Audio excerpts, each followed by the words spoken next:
dadaan tayo ng TV5. Yan sa TV5, laging ang haba ng pila. Yung mga manonood ng mga palabas ng Eat Bulaga, tapos yung kay Kuya Will, ayan. Dito lang din yan, malapit sa amin. Ang lapit lang pero hindi pa namin na-try pumunta dyan, manood. What? Manood ng, ano yun, personal.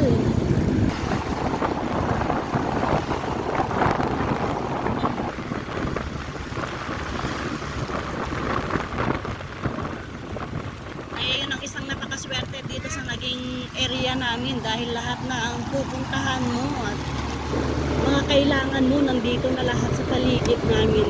Ayan o, ang TV5 guys. O, ayan o, yung mga manonood ng kay Kuya Will at sa mga Eat Bulaga. Ayan o, mga bicolor sila. At grupo-grupo rin yan. Ayan, dito lang yan sa may TV5.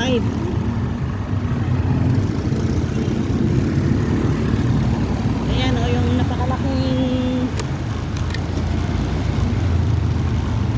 globo ng TV5, ayan.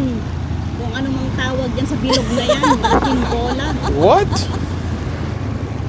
Bro, what are you talking about, man?